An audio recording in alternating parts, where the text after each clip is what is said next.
Hello and welcome to Aspects of Writing. I'm your host, James Kelly. My co host for today's show is Janet Corsi. And the topic of the show is What's Next? And our guest is Wesley Berry. And Wesley, I'll give a little bit of background, then we're going to talk more about it. I know you've been with the NFL. You also were on American Gladiator. So give us your background. Where did you grow up?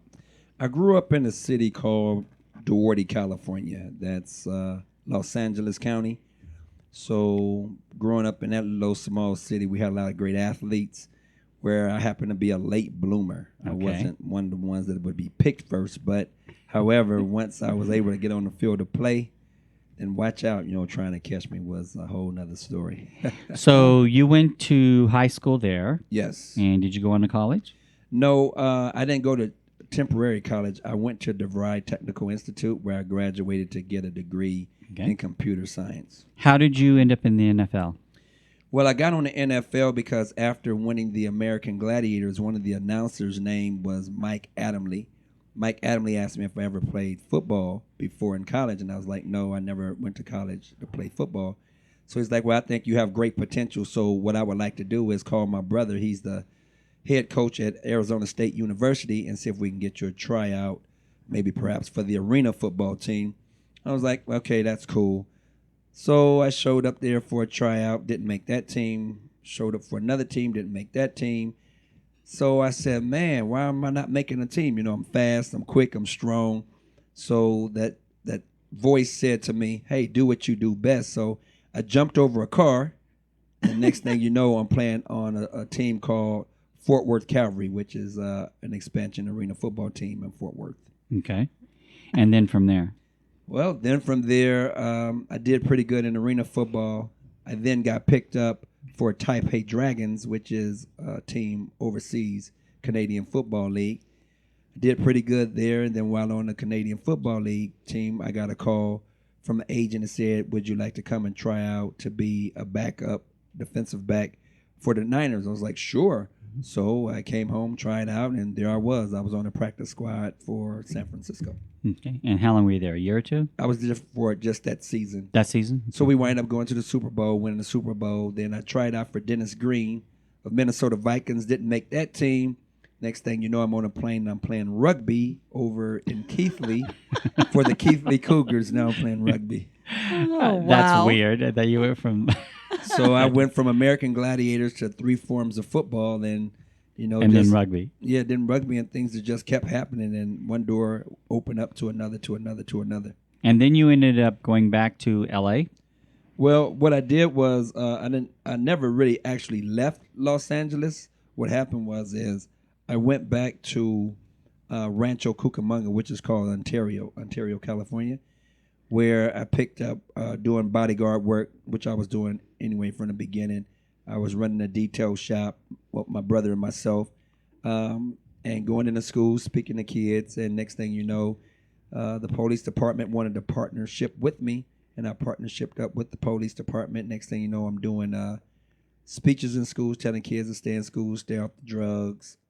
It's called DARE. Okay. Yes, very familiar so with DARE. I was a part of the DARE program, and that went well too as well. So okay. Yeah. All right. Then what happened in your life?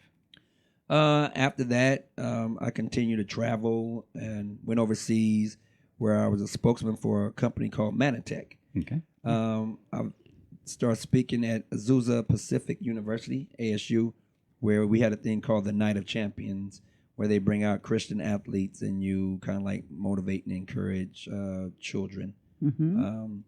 Then I started working with Death Row. Those of you who know, yes, I work with Tupac. Uh-huh. So the 90s was sort of kind of like the calm before the storm while working on the police department.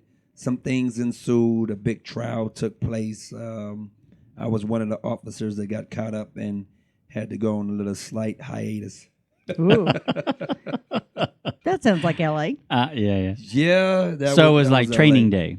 Well, my story would put training day to shame, actually, because it's one thing to be involved with the police department, and then it's another thing to be on trial while being on a police department. Yeah. Being found guilty for fabricated, what they would call counts of robbery and assault and etc.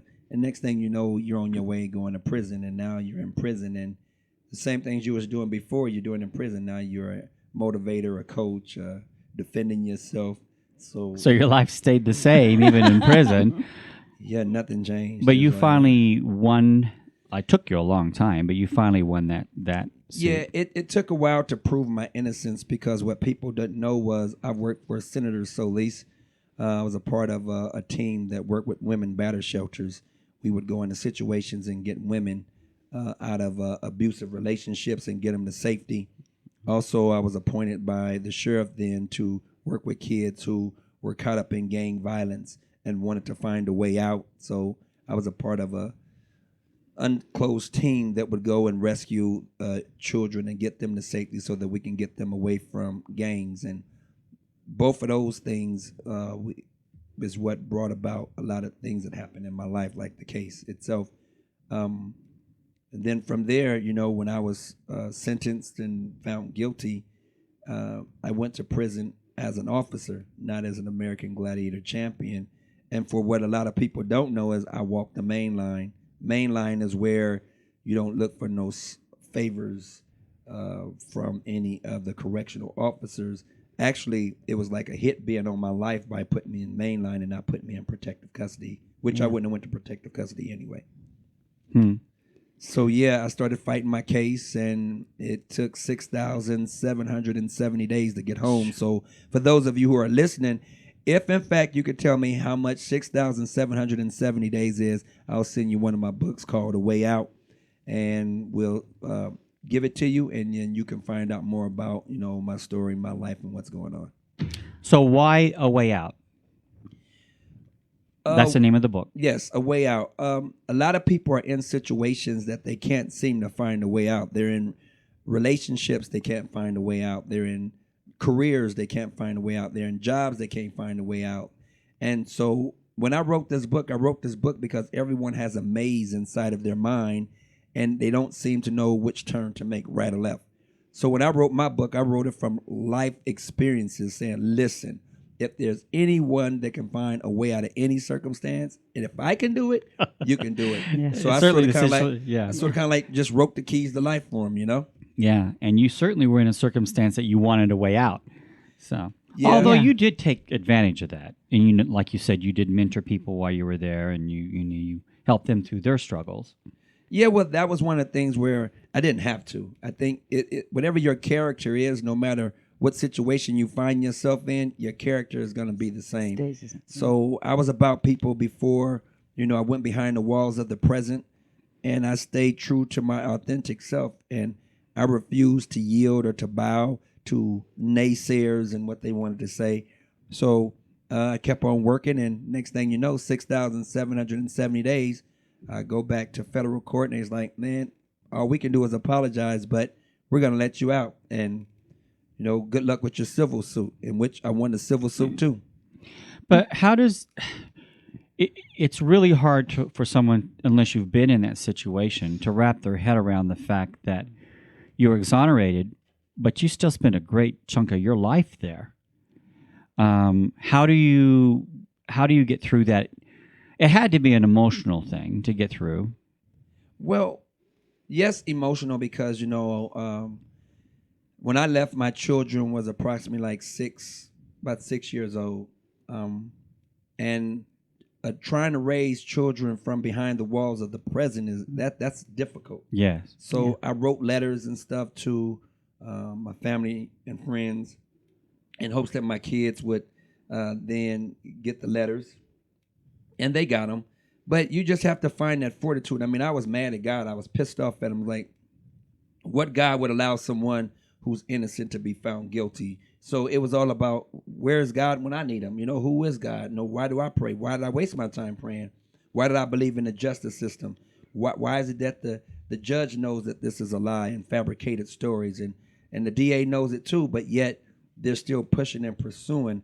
And when I got the letter from the senator, I'm thinking, okay, this is going to be over with. That just put more fuel on the fire. They're like, oh, you a bigwig. You know some people. And to my surprise, they just turned up a little bit more. Let's do this.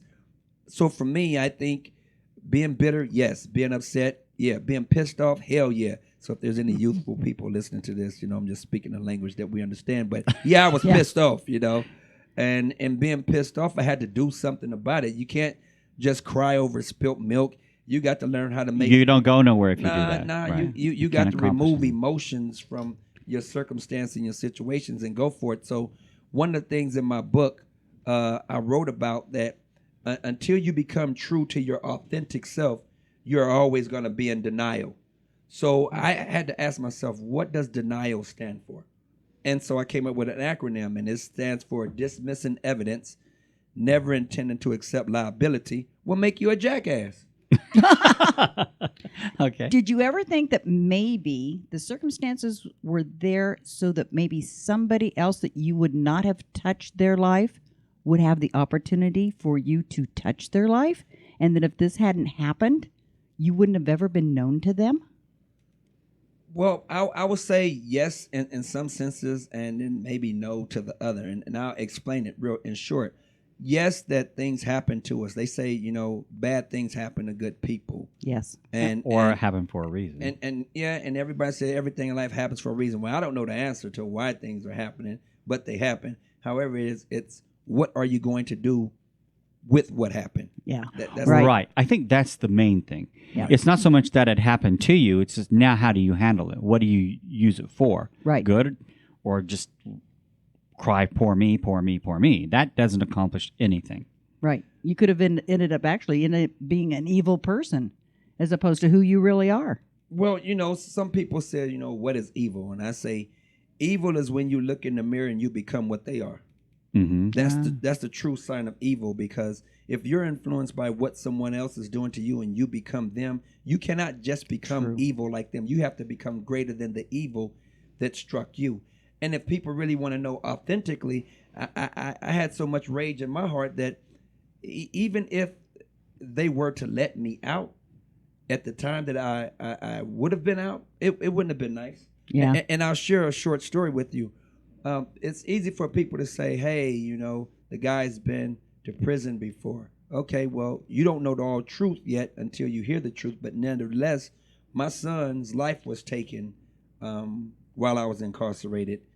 And they came to me to tell me that you need to call home. Your son is no longer with you. And in talking to my son's mother, I discovered that my son's life was taken by, some coward gangbangers. And be it that I know a lot of people in the community, I was one signature away from going to my son's funeral. But I wasn't going to the funeral. I was plotting and planning to do to them what they had done to my son. To your son. Yeah. Right. And there had to be an angel on their side, because the warden refused to give me the last signature, because I had friends of mine who were in the military and the police department that was going to be a part of my security team to come pick me up. We were going on a mission. So God saved me from myself. Trust me, Yeah. the angel was on your shoulder. On their shoulder, because if he was, I kicked him off my shoulder. I was already in jail. Yeah. That's you- a hard thing to get Yeah. past. yeah. But you know what? What I will say this, that I wrote an article once about Nelson Mandela. Right. And that man spent, it was 27 years, I believe, in 27 prison. years, 6 months, and 30 days. And he could have turned that into something, hate and poor me, but he didn't. He took that, and he took that time, because in his mind, he realized, I'll find a way around this. And when and if I do, I'm going to use this to my advantage to help people.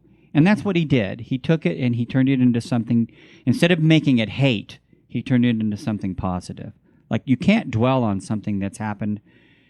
It isn't going to do you no good. What good is it going to do you to just dwell on poor me, poor me, poor me? It doesn't Right. achieve anything. Well, you have to. That's where the book A Way Out comes in mine, is because until you discover a plan or a map for yourself, Mm-hmm. then you will continuously be in that maze inside of your head. Right. I work with kids who, Las Vegas is ranked 4th in teen suicide. And I deal with kids whose parents have what we call stupid money. They have so much money they can do anything and everything with it.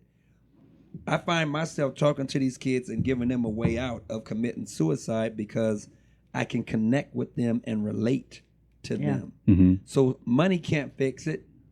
Your popularity can't fix it. Right. Your mother and father's status can't fix it.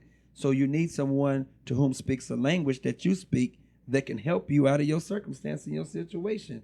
So I love working with kids who, thinking that they're going to commit suicide, and I get the call, and I'm like, oh yeah, I got a chance to pour into their lives hope and a way out.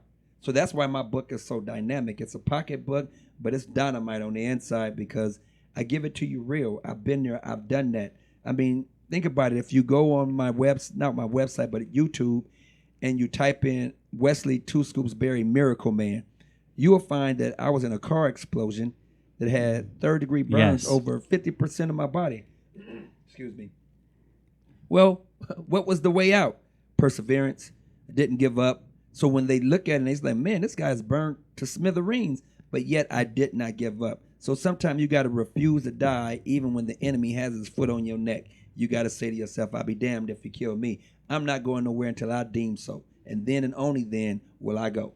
And that's how people have to kind of like grab, life by the horns and just find that way out. It's there. It is there.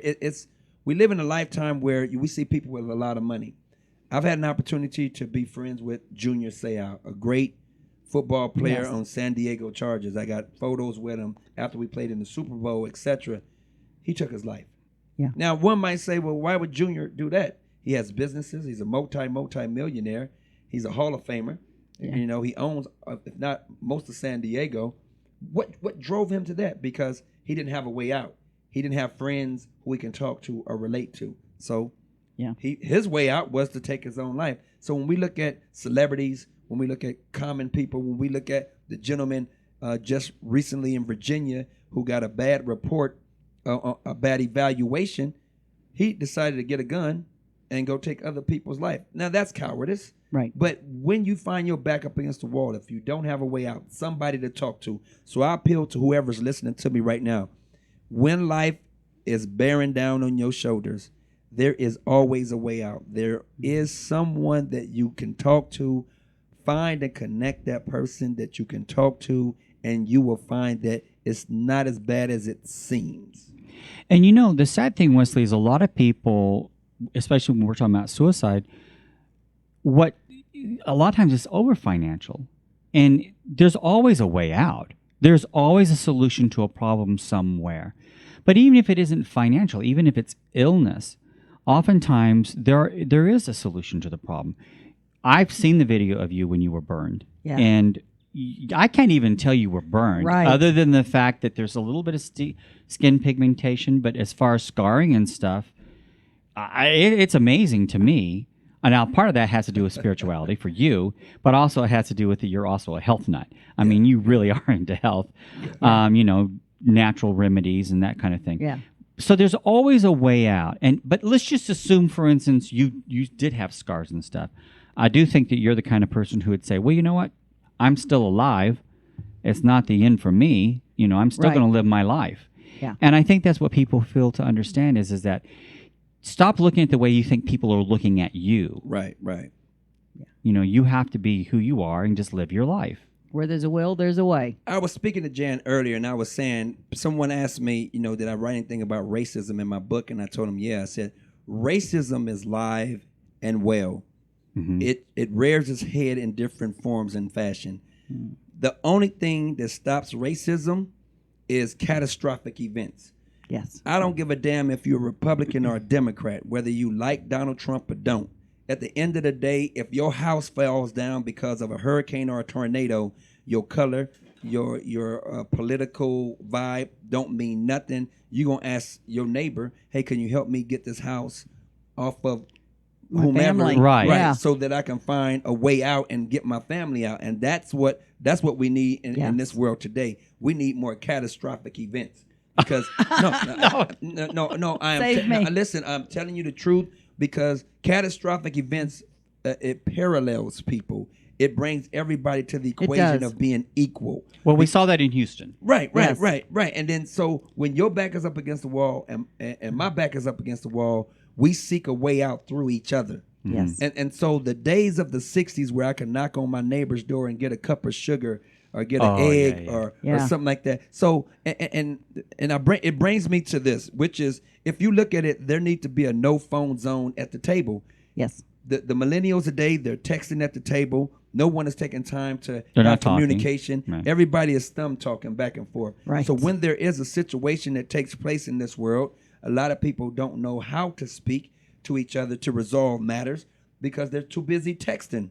Right. Right. Exactly. No, that is true. And so our society is leading our youth down that pathway by allowing us to have access to the internet. But the same internet that can bind us also divides us because now we have memes and we have all these other machinations where kids are doing, just hateful things by putting horns on people's head and tails on people's behind to shame them. And now when that kid goes to school, that meme or that Snapchat is just embarrassing the kid. And now the kid wants to take his or her life because they've been shamed. Right. So I think to keep it in its right perspective, A Way Out was written that everyone needs to know that you too are empowered. You are someone. You can find a way out. There's just nuggets all in there that you don't have to have, a 18-year education, meaning that you graduated from high school at 12 and you went 6 more in college in order to read my book. They said it's so easy a caveman can understand it, and that's just how I wrote it from my life experience and just wanted to encourage people that there's a way out. The question is will you accept the way out when it comes? Mm-hmm. Right. But I think that's the hardest part for a lot of people is like how if they can't see it in front of them, they just automatically think there is no way out. Right. Yeah. And I was trying to remember what I was watching the other day. Someone was talking about how wait a day when you're trying to make a decision, don't hurry to make that decision. If it's something that's going to endanger you or cost you something along the line, give it a day. Think about it. And you'll wake up the next day and you may think, well, maybe there is a solution to this problem. Maybe it's not as dire as I thought it was.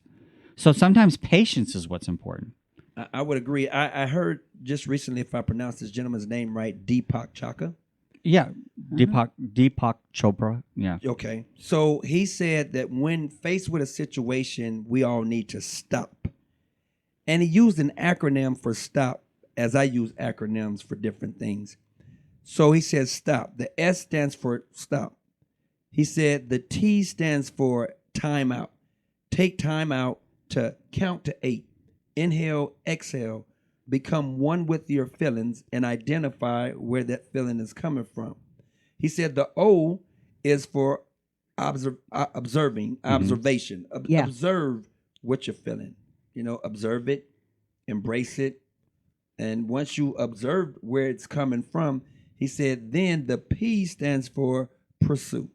You can move forward. You can pursue forward. And then and only then will you be able, again, go into it, find a way out. Mm-hmm. A lot of times we just don't stop. We're always in a hurry to get someplace. This is funny. Have you ever been on driving your car and somebody passes you by at 100 miles an hour, and you say to yourself, where's that guy going? Just only to catch him at the next light. Every day. Every day I Yeah. say, that person who just passed me, I guarantee you they're going to be at that stoplight when I get there.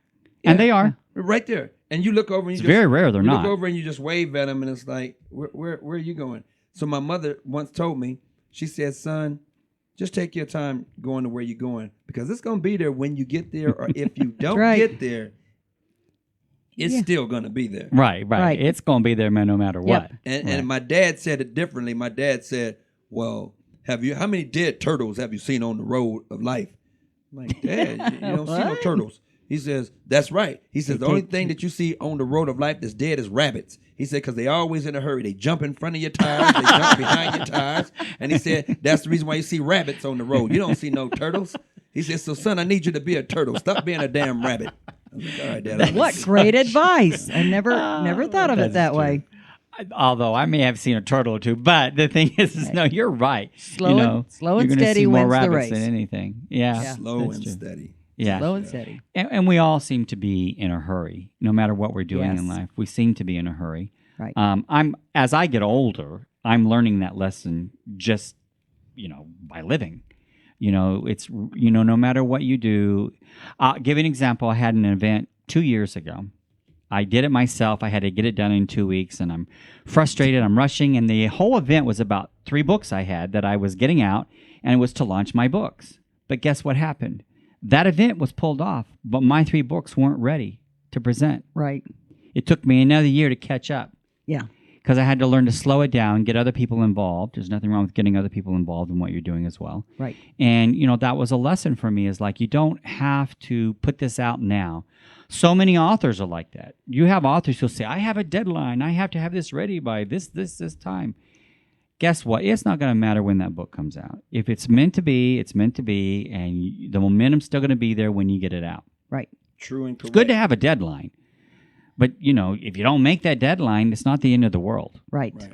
I think when I met Jan last week, and one of the things that I wanted to share with her was the reason that I teamed up with SOAR Life Center, and SOAR stands for Supporting Others as They Rise. We wanted to give back to the veterans. We wanted to give back to schools that need programs dealing with cyberbullying. Right. But more so our veterans, because they gave their life, their families gave their lives. There were sacrifices that took place. So they're in need of wheelchairs and they're in need of walkers. So my book, A Way Out, is basically a fundraiser to help purchase wheelchairs and walkers where people can see us giving the wheelchairs and the walkers. The nonprofit organization SOAR Life Center, they're not currently getting any grant money at the present time, but what people do is they get money and they do nothing with it.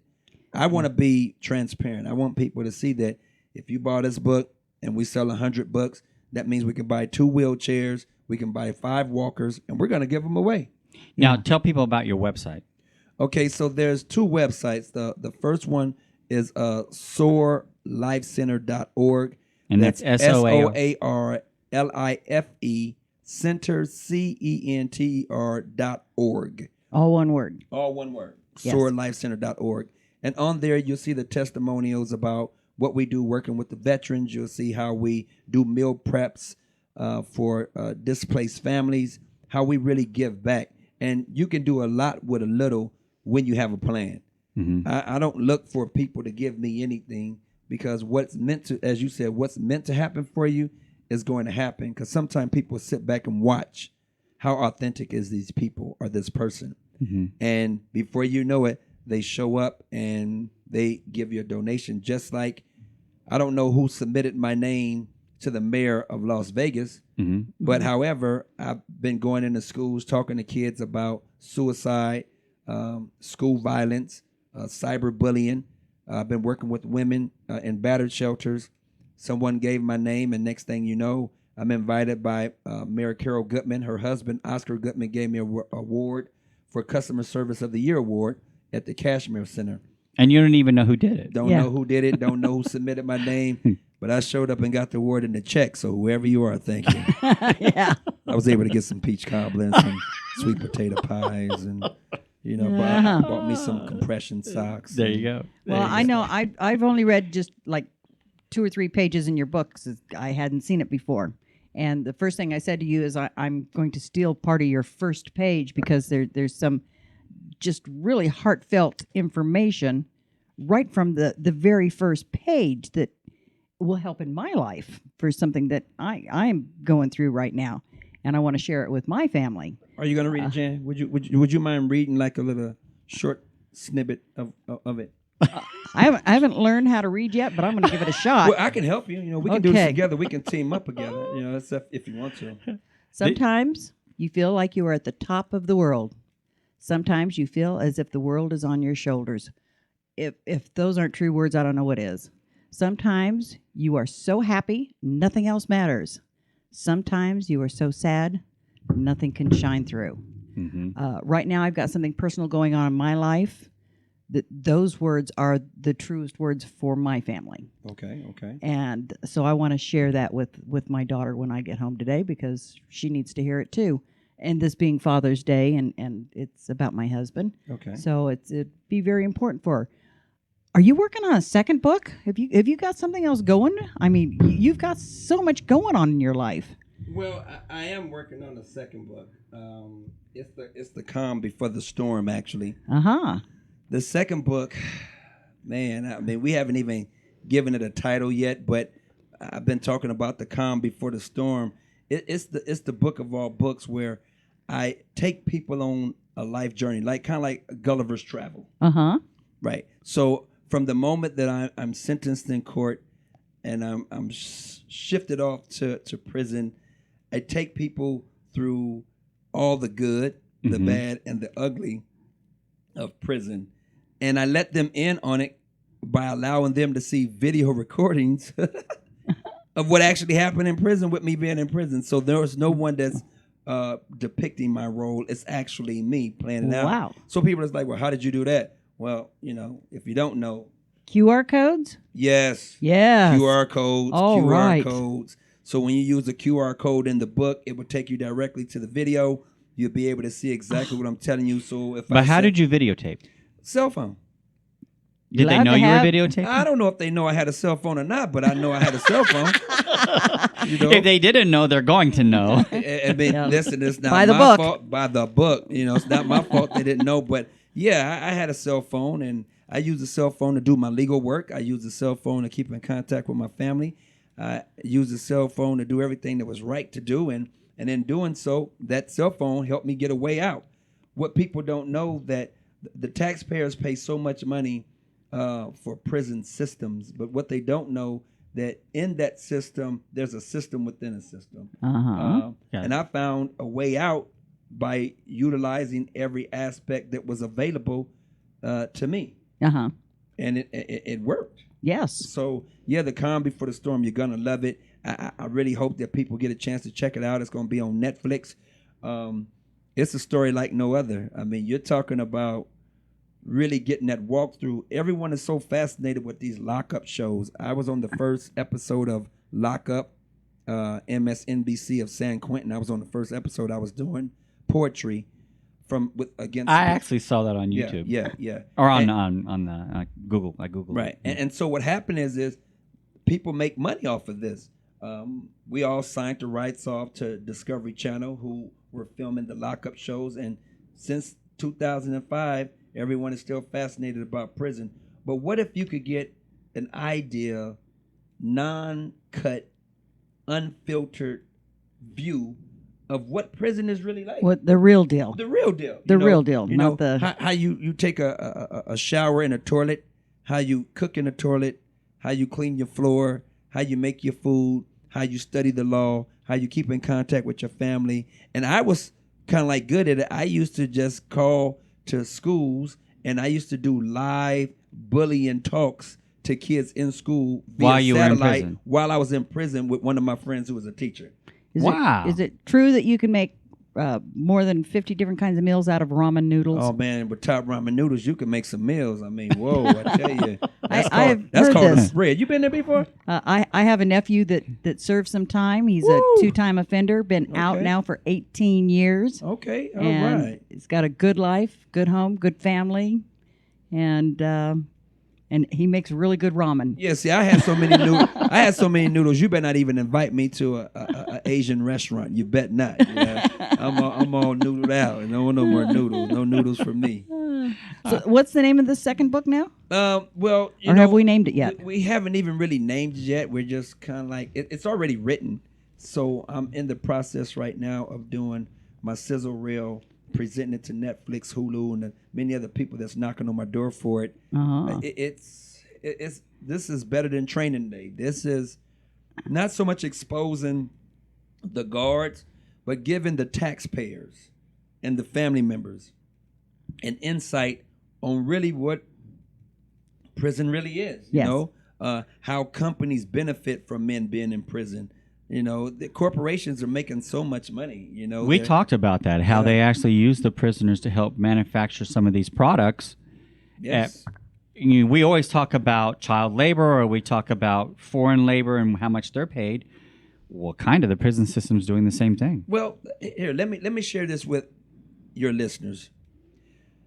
what people don't know, the license plates that's on the cars in California are produced at a place called Old Folsom State Prison. Which most states do that. So the license plates are manufactured there, and these gentlemen make about 10, 15 cents an hour.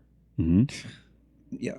Now, if anybody really needs a love and hug with all the fires that we have in California, what people don't know, Right. the people who have their lives on the front line fighting the fires are inmates. Yes. They have no death insurance policies. Right. They have no health care insurance policies. Right. They're getting $1 an hour, and those are the people that they put on the front line to fight all the wildfires that are happening in California.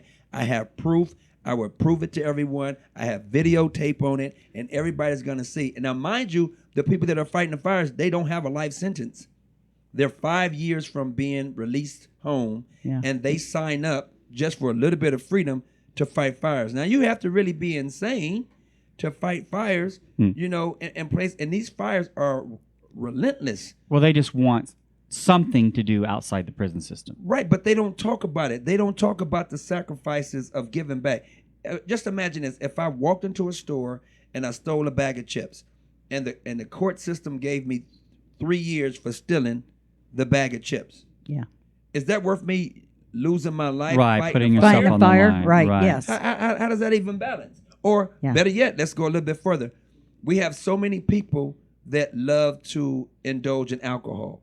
So what happens when you're behind the wheel, irresponsible, you know, drunk, inebriated, you hit somebody in a car, you kill that person, they will charge you with vehicular manslaughter. Right. And they will give you 3 to 5 years for vehicular manslaughter. Right. Right? So now what do? He says, okay, I'm going to fight fires. You're going to fight fires? Well, why is that so less of a time than a person who stole a bag of chips? So stealing a bag of chips is 3 years. Taking someone's life being drunk behind a wheel is 3 to 5 years. Yeah. That don't make no sense to me. No, actually, everything you're saying within the prison system is messed up. Right. I mean, you know, even if you look at someone who was arrested for drugs, possession of drugs, Right. They probably didn't harm anyone, but now they may have a life sentence. Yes. You know, in the past anyway, for possession, and they didn't hurt anyone. And I don't do drugs, but I'm not. I have friends who will smoke or whatever. I don't judge people on what they do. If they do something to harm someone, that's a little different. Yeah. But you're right. People who haven't really harmed society per se could be given a life sentence. And like you said, someone who killed someone in a car, they may get off just a few years. Well, in my book, like I tell people, listen, I have a chapter called Drug Dealer versus Drug Dealer, and that's dealing with the pharmaceutical companies. Yes. So America has drug dealers that's in the pharmaceutical company, and Canada is also involved in the pharmaceutical business. Mm-hmm. So they're both selling drugs. Am I right? Mm-hmm. Okay, they're both selling drugs. Yep. We have more opioid deaths in this From world prescribed medication. from prescribed medication than we do actual From illegal medication. illegal medication. That is true. Or illegal That drugs is that's exactly being sold on the true. street. Now, listeners, if you're really paying attention to what's being said here, so America don't want America don't want us to go to Canada to buy any prescription drugs because we can get it cheaper there buying prescription drugs than if we got them right here in America. Right. And it's a travesty that we pay so much money for drugs to the drug dealer, who is the pharmaceutical But a lot of people go to companies. Mexico too, to get drugs. But you go to Mexico and you get drugs, they want to get upset. You go to Canada, you want to get drugs. Now we're they talking get upset. prescription drugs. We're not talking about Yeah. illegal. Yeah, we're we're talking prescription. Right. But prescription drugs, which are legal drugs, are still being bought by the drug dealers, which is the pharmaceutical companies. Mm-hmm. So It's a circle. Right. We have to ask ourselves, I mean, cancer is killing a lot of people, right? So they have drugs that can cure certain parts of cancer, but it's so expensive in California, so I'm going to go to Canada and get it. Right. The same thing that you have, I'm going to go to Canada and get it for, 3 times less than Right. What I what would it- pay. what- But it's illegal for you to do so. And then if I do it and I get caught, you want to lock me up for getting drugs from Canada To bring get them into well, America to just keep to from get dying. well. Yeah. And you're going to get mad at me. So you remember that show, The Millionaires Club? Yeah. Now, I love Woody Harrelson. That show was just dynamic because he was stricken with, Matthew McConaughey was his name. He played the role of a man that got sick because he lived a promiscuous lifestyle, and he was stricken with AIDS. And I'll say this, and I'll be off of this. And so the Millionaires Bar Club was a real, true story because once he found that his life was going to end due to HIV/AIDS, he was trying to find where can I get this medication from. And when he discovered that he could get this medication from Mexico and was helping other people at a low, low cost, what happened? The government shut him down. Mm-hmm. Yeah. Well, I don't know if you recall, but just recently in the news, there was the pharmaceutical owners who were being indicted for allowing their company to push illegal opioids or legal opioids. Yeah. And there was actually one city, and I can't remember where it was. I believe it was on the East Coast, where the whole community, there was more opioids being sold there per person than to, like one person in a year. Every person in that city was being sold opioids. Yeah. I mean, it's crazy how the legal trade is far worse than the illegal trade. It's interesting you brought that up because I've never really given it a lot of thought until now, how we really lose more people to legal prescription drugs than we do to illegal drugs. Yes. But that's why we have I don't blame the millennials for sometimes the way they react to things because there was a time where Ritalin and Prozac could be passed out in schools without the nurse being licensed to pass out Ritalin and Prozac to kids who was just excited because they had too much sugar in their soda or in their lunch pail. Right? So now those kids became addicts or addicted to Ritalin and Prozac because the pharmaceutical companies allowed it to be so, and they passed laws allowing the teacher to give them some calm down pills. And you know what's even worse that drives me crazy on this? That I just learned like 3 years ago? Our kids don't get recess now.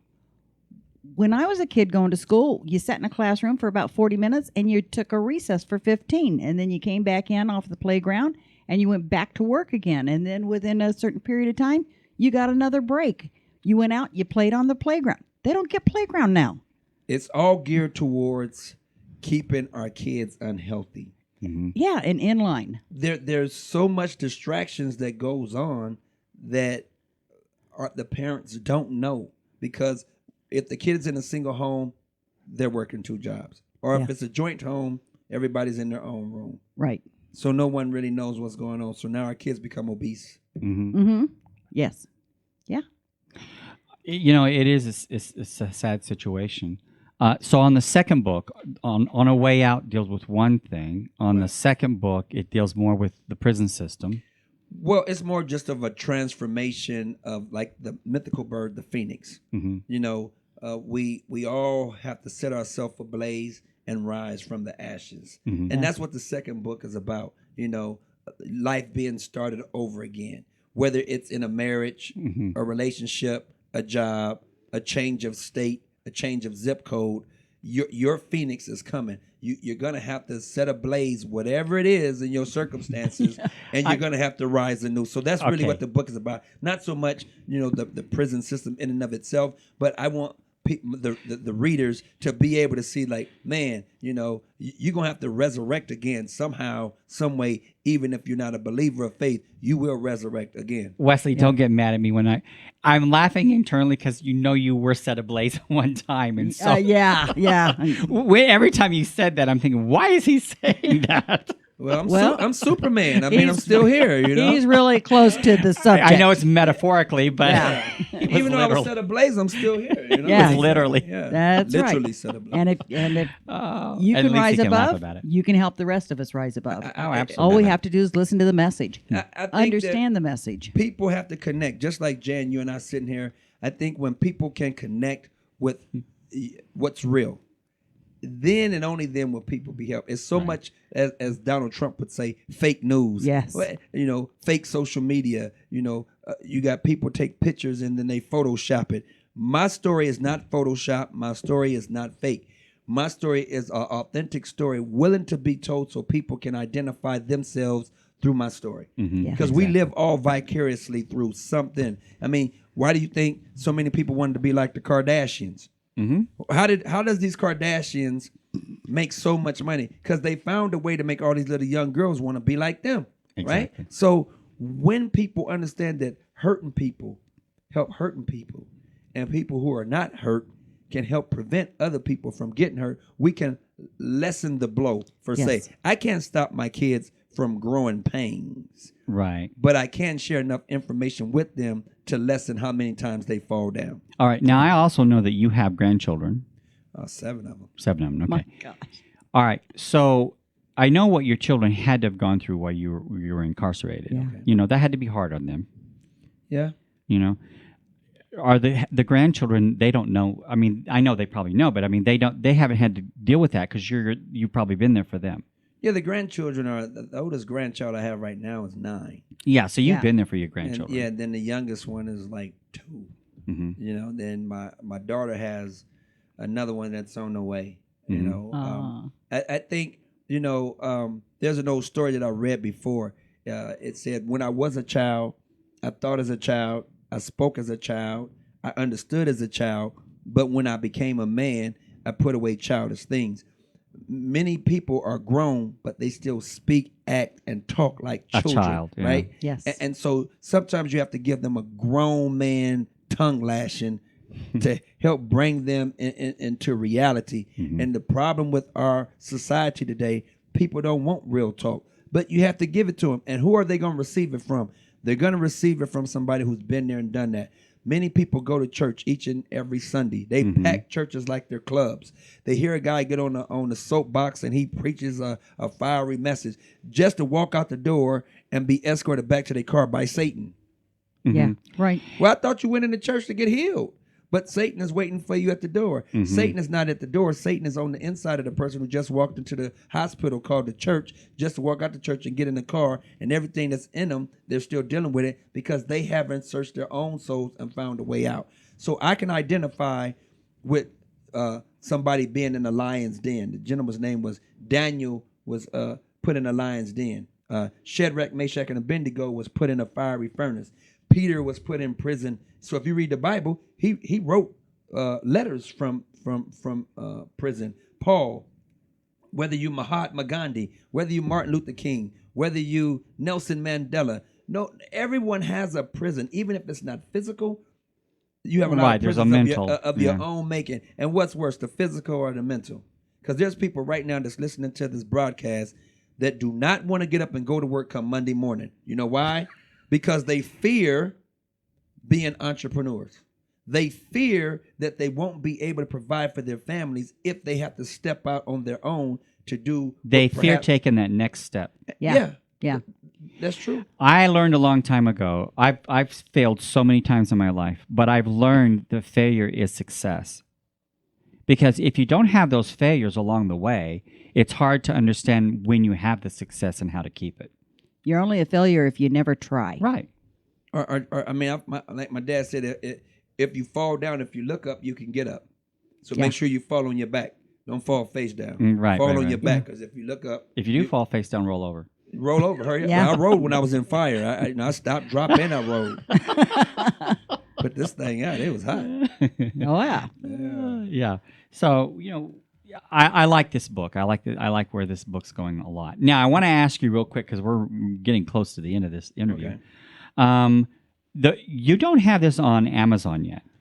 No, it's not on for sale Amazon. through Instagram. Tell Yes. people where they can go see it and Well, get it. If you go on Instagram at 2Scoops, you can find it on Instagram. You would DM me, and then we can do our transactions of Venmo, Cash App, Zelle.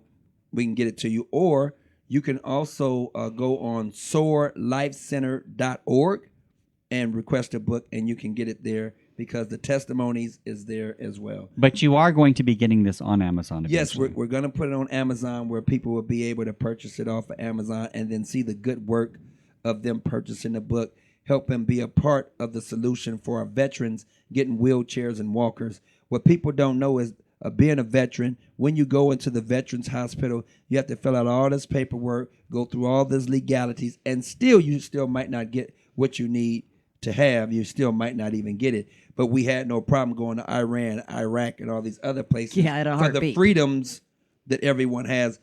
They had no problems doing that. So why is it that our military, when they come home suffering PTSD, they have to go through long lines to get the help that they need when they have, like it says on my car, many gave some, but some gave all. Yeah. And I'm going to tell you, you're exactly right, because I took care of an elderly lady who we weren't sure if she had TRICARE. And I had to go to the VA's office, the VA hospital, over here in Atlanta. And, it took we were there 2 hours only to find out that they couldn't tell me anything. Because now you have to go to another office to get that information. And you have to submit it to them, and it takes 2 weeks to get the information back. I mean, it's ridiculous that you have to go through all that when all they can do is, to me, it shouldn't be that difficult. It should be easy to find out what you need to find out and get the help that you need, like you said. Right. If I may, I would like to just leave your audience with this, the writing that I wrote. Okay. You may be going through something right now. You may purchase the book. You may not purchase the book. But nonetheless, I just want to encourage you with this. When life brings challenges your way, you're going to be faced with two options. You're either going to yield or you're just going to push your way on through. PUSH is an acronym for persist until something happens, or pray until something happens. Your choice. You can persist or you can pray. The choice is yours. I'm not trying to suggest a certain faith, but that's entirely up to you. So I'll leave you with this. You're not that far away from where you want to be. You're only a single decision, a single instant, a single positive action from the direction you wish to go. Whatever you seek is within your independent reach. What must you do? Focus on the right work. Learn from all that has brought you to this point. Be thankful for the wisdom, the experience, the strength that has and will make you determined. Now point that determination in a positive direction. For as a person thinks in their minds, so are they, and so will they do. Again, you are only one single decision from a way out. And enter into your destiny. Let's start right here, right now. So I challenge you to step up. Make that journey of your life count for something, and you too will find a way out. So I want to say, thank you, James, for having me here. Oh, yeah, absolutely. Your co-host, Jan, for being here, and all of you who are tuning in and listening. And until the next time, hey, just thank you for, tuning in and listening to what I had to say. Well, we're going to have you back on again when we get your books up on Amazon to show people that this is a way to start.